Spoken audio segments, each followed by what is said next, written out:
Hello, this is Mr. Rowe, and I teach the special ed French class at the Cardston High School. Today, my students and I are embarking on an amazing adventure, that of producing a television show. I'm in the studio control room now. We often hear about those who work behind the camera. Well, let me introduce them to you. Here they are. Wave to the camera. Without them, it would be impossible to produce a television show. I wish everyone here a great show. This is CBC News. Start your day in the know with World Report. Good morning, I'm Peter Armstrong. This is World Report. Now with a new format and a new host. I've been out there. I've talked to the people that make the news. Veteran correspondent Peter Armstrong brings journalistic excellence from the field Kabul, Jerusalem, Beirut to the studio. It's just a matter of understanding what has happened out there, what is happening out there, and how that affects people in their daily lives. World Report with Peter Armstrong on CBC Radio 1. For a great music mix you won't hear anywhere else. Radio 2 Morning with Tom Allen. On the new CBC Radio 2. Everywhere music takes you.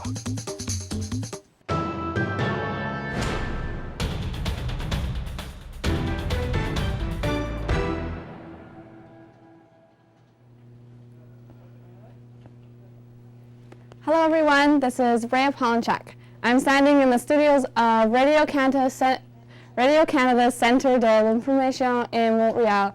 It's very impressive. Here are a few stories we're following today. The level of the St. Lawrence River affected by global warming. Should we be concerned? There is certainly no shortage of live shows in Montreal.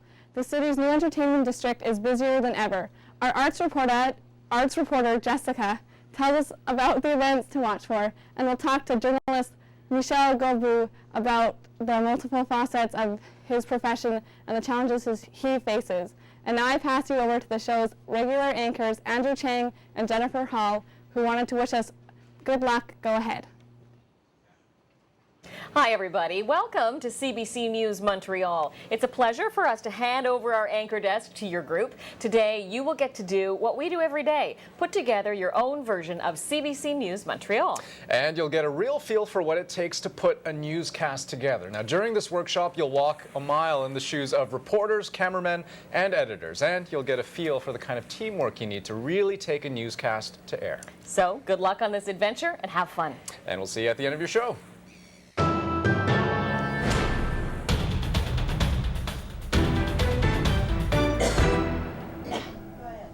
Hello, and welcome to today's edition of CBC News Montreal. We'll start off our newscast by looking at the state of maritime transport. Each year, 100 million tons of merchandise is transported by ship on the St. Lawrence River. The river is a major shipping gateway to North America, but a temperature increase in the Great Lakes region could affect the river's water level and have a substantial impact on the environment. Our Municipal Affairs reporter has more. Hello, Becca. Hello, Mackenzie. First, you should know that a temperature increase of 2 to 4 degrees Celsius in the Great Lakes could lead to 1 meter drop in the river's water level. This decline would be due to the higher evaporation rate, the loss of soil moisture, and a reduction of the surface runoff in these areas.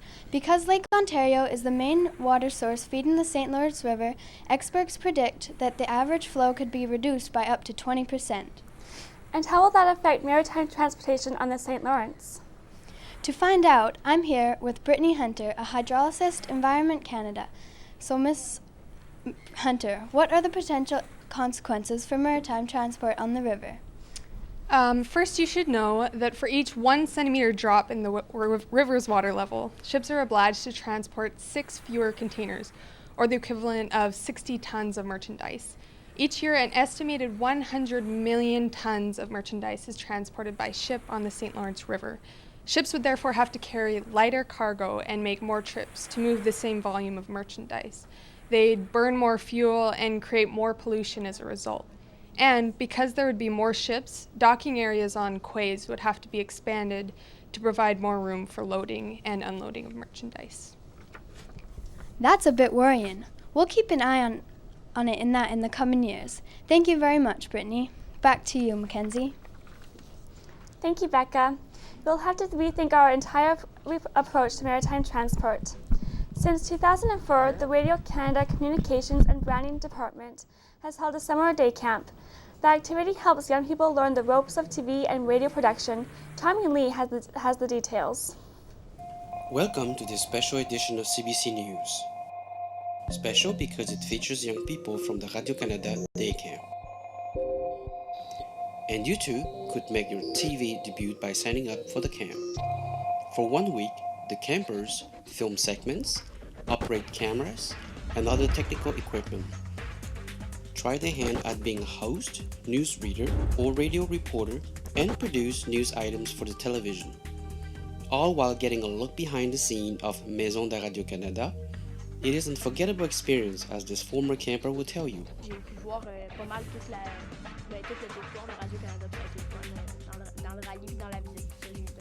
The day camp is for young people aged 11 to 17 and will be back next summer. Tommy Lee for CBC News, Montreal. It's an activity that puts smiles on a lot of faces each summer. You can sign up for day camp as early as March. For more information, visit our youth website at radiocanada.ca/jeunesse. In other news, 1967 is a memorable year for the Over 50 set. That was when Montreal welcomed the world for the Expo 67. From April to October 2010, it was Shanghai's turn to be in the global spotlight. Our China correspondent is there now. She'll tell us about past expositions and their architectural legacy. Hello, Shannon. Hello, Mackenzie. World Expos have traditionally been accompanied by ambitious architecture projects to mark the event for posterity. For instance, the Eiffel Tower in Paris, erected for the 1889 World's Fair. Seattle's Space Needle, a futuristic tower shaped like a flying saucer, built in 1962. And in Montreal, the Biosphere, which now hosts an environment museum. There's also a chance to implement urban planning initiatives, such as building the Paris Metro for 1900 World's Fair or Montreal subway system for Expo 67. These events really have left their mark on the architectural landscape of the cities that held them. As for Shanghai, is it mission accomplished for the organizers? Hi, Mackenzie. With me here is the organizer of the Shanghai 2010 Expo. Hello, Mr. Wang Li. Please tell us more about this grandiose event. The Universal Exposition was an opportunity for Shanghai to attract millions of tourists. This ambitious event kicked off on May 1st and ran until October 31st, 2010. And I must say, the whole world flocked to China. With the theme, Better City, Better Life, Shanghai 2010 drew over 70 million people. The pavilions built for the occasion were located on the banks of the Huangpu River. We're very proud of this success, which requires the participation of 186 countries and 47 international organizations over a period of 184 days. We thank everyone who came to visit us. Thank you, Mr. Wang Li. This is Shannon Pollock for CBC in Shanghai. It's very impressive to see what the organizers were able to accomplish. Thank you. When we come back, the new Apple's gadget, the iPad. But before the break, let's join our colleague, Frank Cavallero, host of the weather forecast, which airs on CBC News Montreal, weekdays from 5 p.m. Hi, Frank. So what do you have for us?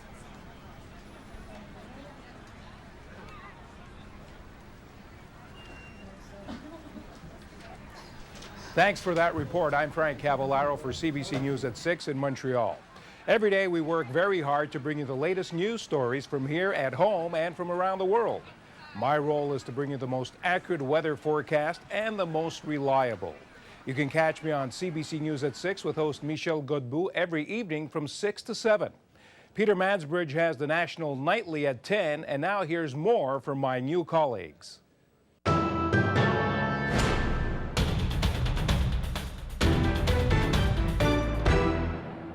What makes a dragon? The journeys that led to their success. That is the $4 billion basement. This is the house I grew up in. The episode that won over millions of fans. Dragon's Den, brought to you in part by EDC. Wednesday at 8 on CBC. One newscast digs deeper, breaking more exclusive stories where newsmakers go when they have something to say. The National, tonight on CBC. A world of destructive power and rebirth, ready to erupt again anytime with unimaginable force. Earth's evolution and future are revealed in a spectacular 5-part documentary series on the nature of things with David Suzuki. Continues Thursday at 8:30 in Newfoundland.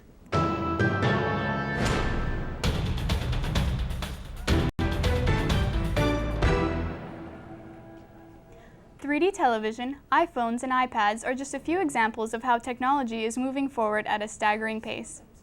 These days, a new computer can become outdated in just a few months. Our technology reporter has more. Hello, Cassandra. Hello, Tanisha. You've got that right. Technology evolves extremely rapidly. Just a mere 10 years ago, if you wanted to watch an old TV show, you had to record it on a VHS or DVD. Today, VHSs are all but disappeared from our homes, and DVDs could well be next. More and more of our programs are now available for catch-up on the web. In fact, Radio Canada now offers a huge selection of shows on 2TV. So to compete with these emerging technologies, new products are hitting the market every week. And as you do each week, you'll be talking with our tech expert who will give us a rundown on all the latest gadgets. Yes, I'm here with Brad, someone who needs no introduction. Hello, Brad. So what have you got for us tonight? Hello, Cassandra. Tonight I'm going to tell you about this ingenious little device known as the iPad. Apple has already generated a lot of buzz this year by launching its iPhone 4, but 2011 could also go down as the year of ebooks and tablet PCs. That's why Apple really banked heavily on its iPad tablet, which it released in the US in April 2010. Over 500,000 units were sold in under a week. The iPad is a kind of miniature computer. It has a 9.7-inch or 25-centimeter color screen, and on some models, 3G connectivity to cell phone networks. This allows you to surf the web, check your email, find your way with the Maps app, listen to music, watch movies, play games, and more. Apple's iBook apps let you purchase and read ebooks, including over 33,000 free titles. Thank you very much, Brad. Once again, you never fail to amaze us with all these new gadgets, and we'll see you again back next week. Back to you, Tanisha. Thank you, Cassandra. It's always very enlightening to talk to you. Now let's take a look at our financial report.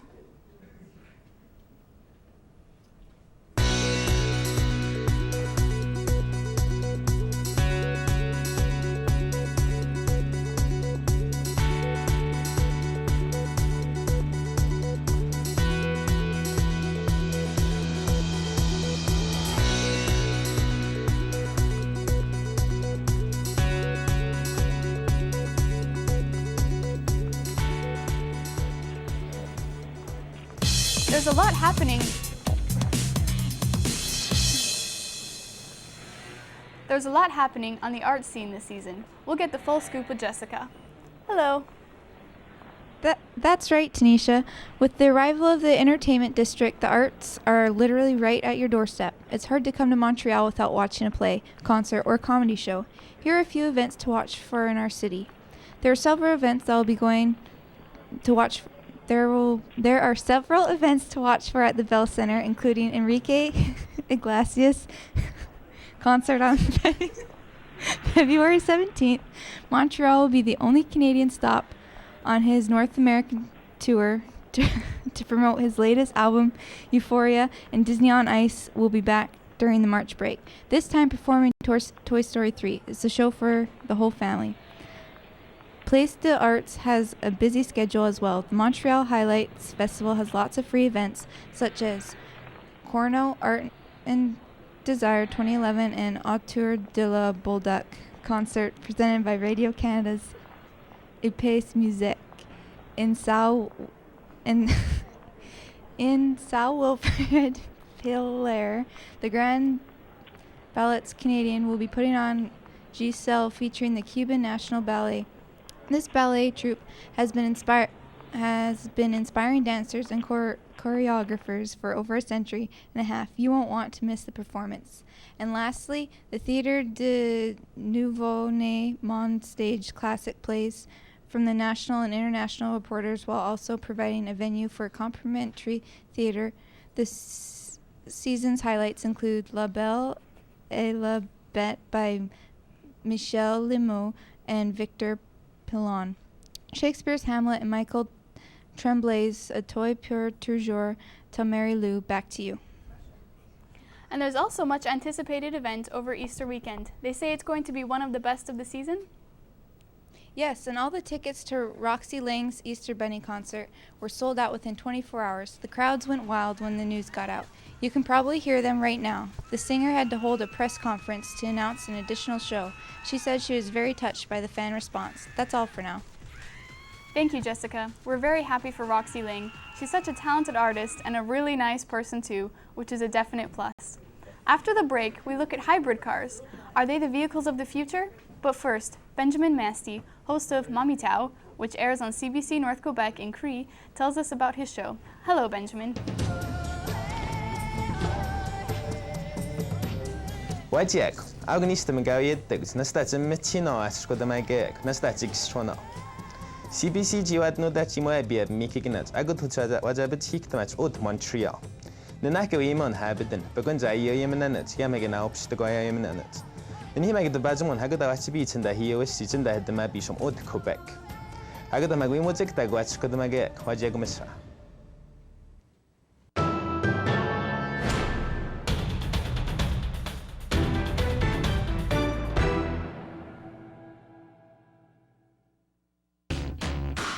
This week on George Stroumboulopoulos Tonight, Robert Herjavec of Dragon's Den, legendary film director John Waters, and comic Russell Peters. Late nights on CBC. CBC News Montreal is first with your local news at 5, 5:30, and 6. And weeknights, find your late night news right after the National on CBC. Meet Gary. He's always willing to lend a hand. There's a trick with this. Oh! Hey! It's not what I ordered. Really? I wanted pretzels. I have it? Men with Brooms, Mondays at 8:30 after Blade's Results Show on CBC.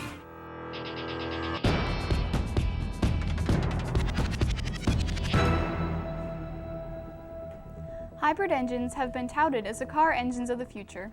Right now, they're probably the cleanest engines on the market. Plus, they run very quietly, which cuts down on noise pollution. But how do hybrids work exactly? Our automotive reporter, Matt, has the story. Hello. Hey, Tanisha. A hybrid is a vehicle that runs on two power systems, an electrical motor and a standard gas-powered engine. The two systems operate either alternately or together depending on your vehicle's needs. The electric motor is powered with batteries and is used for low-power operations, such as driving less than 30 kilometers an hour. The gas engine kicks in when power demands are greater. For instance, when you have to suddenly accelerate, and one key advantage is that it runs very quietly. Now let's look at the batteries. Two battery types are currently used, nickel or lithium. Experts predict that lithium batteries will become the standard in the coming years. And how do you recharge these batteries? Alternators do the job when you brake to slow the car down. As for the gas, these cars run best on premium. This is Matt Zemp.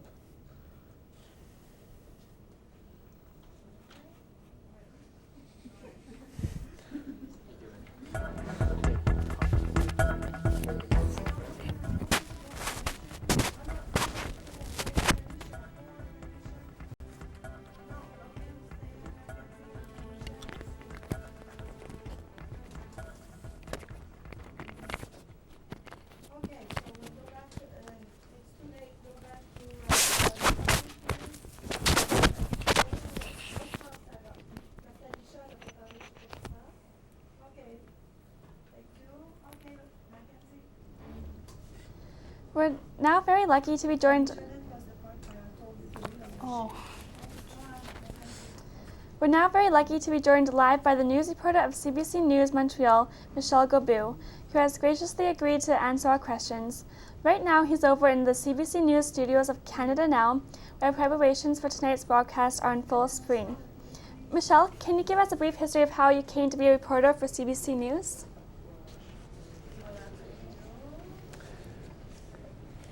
Well, I started as a DJ in community radio in Moncton, New Brunswick, and then I went to private radio, and I began as a TV and radio journalist at Radio-Canada Moncton in 1996. In 1999, I transferred to Radio-Canada in Winnipeg, and in 2000, a journalist there dared me to apply for a job at the English CBC television newsroom in Montreal. I took the dare, and I got the job.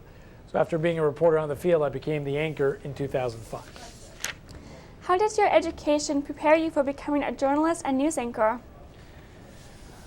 Well, it prepared me very well. I studied journalism at the Université de Moncton with a minor in philosophy. In CEGEP, I studied literature. But you know, for journalism, just about every education field will be helpful. But studying journalism will really help you get the right tools for the craft. But above all else, you have to be curious to do this job. Give us a little taste of what a typical day is like for you. Typical day. Well, my day starts at about 7 a.m. at home, listening to newscasts on TV and radio, reading the papers. I come in the office at 11, do a brief news break at noon. Then we meet about the show at 12:30 to see how the reporters are doing on their stories. We meet again at 2:30 in the afternoon to decide which story will go where in the show. And then we write the show. We record some interviews, other news breaks, and at 6, all the team's work comes together and it's showtime. Doing a live broadcast must have its ups and downs. Do you have any stories to tell us? Well, you know, a good example of ups and downs was the Concordia shooting. It was such a sad event, very devastating for everyone in the newsroom and in this whole entire city. And at the same time, it can't show on air. You know, we have to be up, we have to be motivated, be neutral also, and give the viewer balanced information, even if the person behind the anchor, which is me, was feeling very emotional about the day's events. Thank you for sharing your time and insights with us, Michelle. I wish you and CBC News Montreal continued success. Goodbye. All right, it's been a pleasure. Thanks and good luck to you.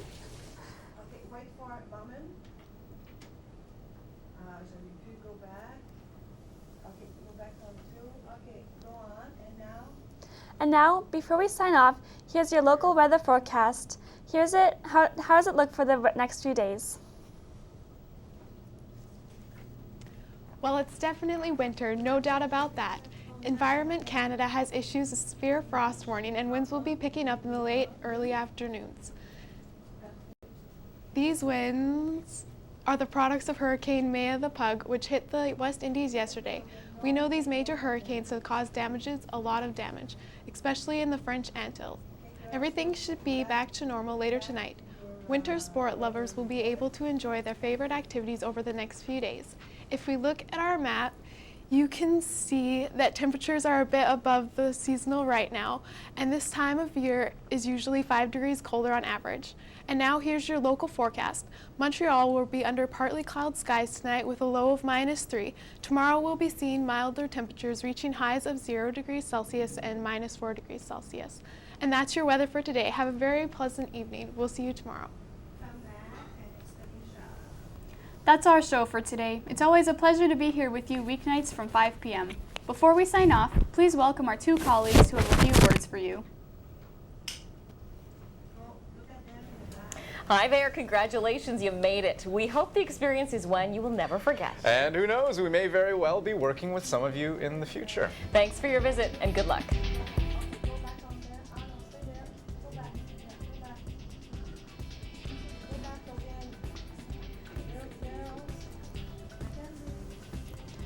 A big thank you to you too. And in closing, in Halifax, Nova Scotia, police officers closed the highway to allow a family of ducks to cross the road, as bemused motorists affectionately looked on. This is Mackenzie Milward. And Tanisha Lowe. See you tomorrow.